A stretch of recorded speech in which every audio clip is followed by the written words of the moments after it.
नमस्ते, प्रणाम सभी को।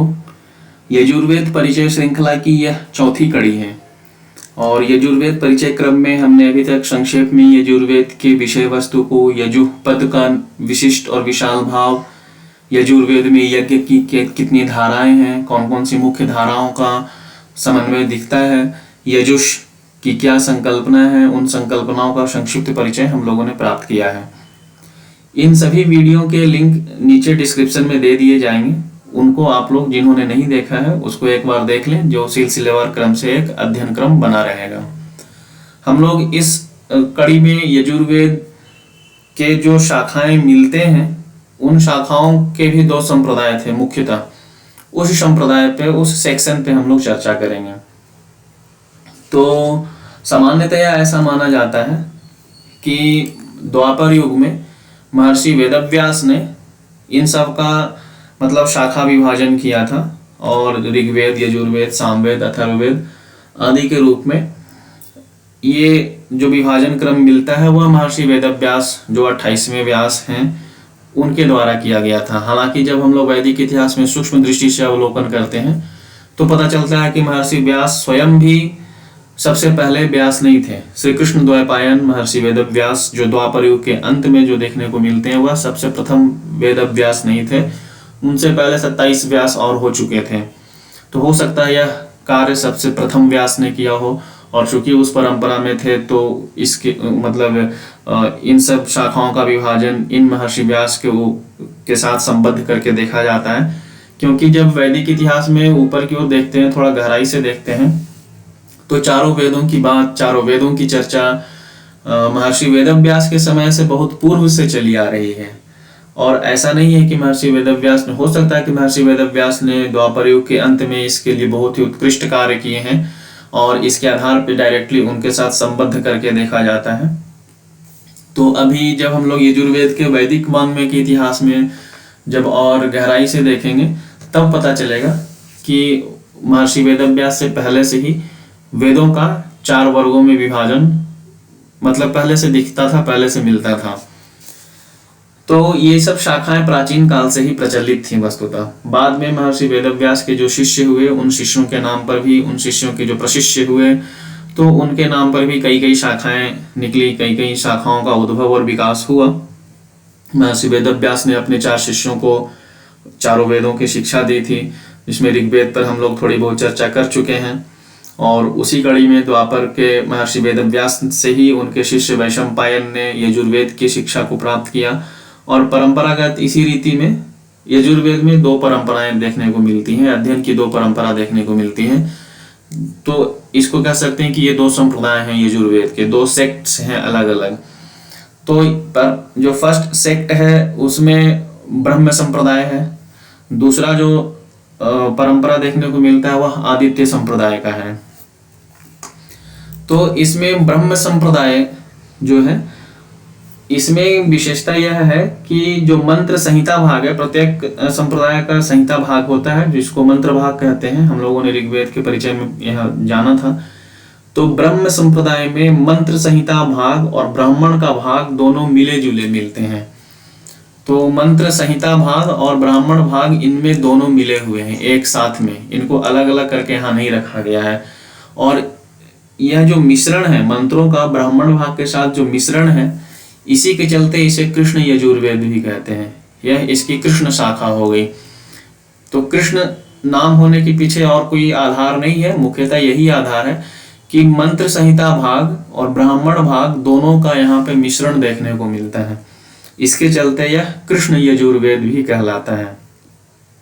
और इसीलिए शतपथ ब्राह्मण में इसके आधार पे जो परंपरा चलती थी अध्ययन की, उसमें कहते हैं यज्ञो ही कृष्ण है। ये मतलब वह जो है वही यज्ञ है, तत्कृष्णाजिनम। तो शतपथ ब्राह्मण के 3रे कांड में यह देखने को मिलता है। और यहाँ पर यज्ञ को कृष्ण नाम से संबोधित किया गया है। यहाँ पर कृष्ण तो देवकी नंदन कृष्ण नहीं कहे जा सकते हैं, क्योंकि देवकी नंदन श्री कृष्ण का जो जन्म हुआ था वह द्वापर युग के अंत में हुआ था और इन सब की रचना उनसे बहुत पहले हुई थी। तो यहाँ पर कृष्ण का अर्थ यह है। इस मिश्रण के आधार पे, अगर ऐतिहासिक धरातल पे देखें तो इस मिश्रण के आधार पे कहा जाता है। तो दर्श पौर्णमास आदि जो यज्ञ अनुष्ठान होते थे उनमें ब्राह्मणों को थोड़ी उलझन होती थी, थोड़ी समस्या होती थी कि क्योंकि वह सब वैदिक संहिता जो मंत्र भाग होते हैं उनके आधार पर उन सब अनुष्ठानों की पूर्ति होती है, और उस अनुष्ठानों के लिए अगर कृष्ण यजुर्वेद को कोई रेफर करते हैं तो उनमें ब्राह्मण भाग को अलग करना पड़ता है, मंत्र भाग को अलग करना पड़ता है, मंत्र भाग के अनुसार वह अनुष्ठान आदि यज्ञ होते हैं, तो उसमें समस्या आती थी।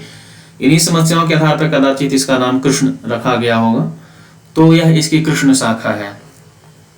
तो संक्षिप्तः हम लोग यह समझ सकते हैं कि मंत्र संहिता भाग का ब्राह्मण भाग के साथ मिश्रण ही इसके कृष्णत्व का कारण है, और यही कृष्ण यजुर्वेद है, इसमें और कुछ दूसरी बात नहीं है। उसके बाद जो दूसरा संप्रदाय है वह आदित्य संप्रदाय है।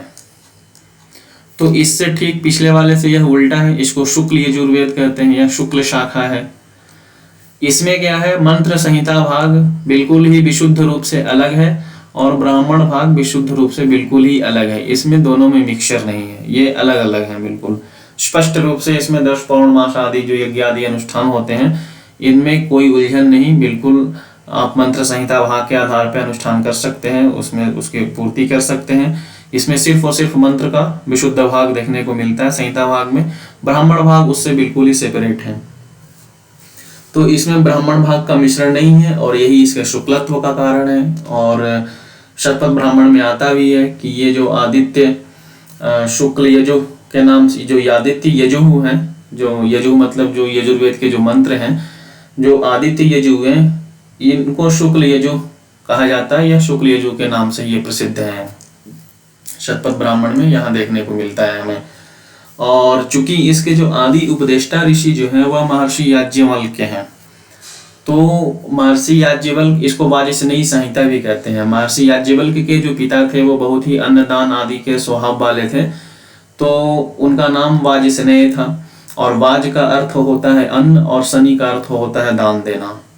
तो इस कारण महर्षि याज्ञवल्क्य को वाजसनी जो वाजसनी के जो पुत्र हुए वह वाजसनेय कहलाए, तो इसके चलते इस संहिता को वाजसनेयी संहिता भी कहते हैं।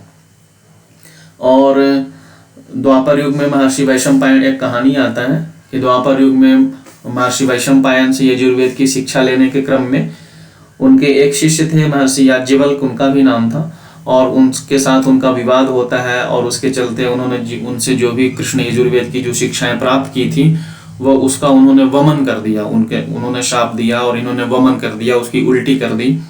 और उसको महर्षि वैशंपायन के अन्य शिष्यों ने तितिर का रूप धारण करके, तितिर एक पक्षी है, तितिर का रूप धारण करके उसको ग्रहण कर लिया, और वह संहिता जो है, वह शाखा जो है जिसको तितिरों ने धारण किया उसको तैत्तिरीय संहिता या तैत्तिरीय शाखा कहते हैं। हालांकि यह बिल्कुल ही अलंकारिक वर्णन है, यहाँ पर मेटाफोरिकल सिंबोलिज्म बहुत ही ज्यादा है।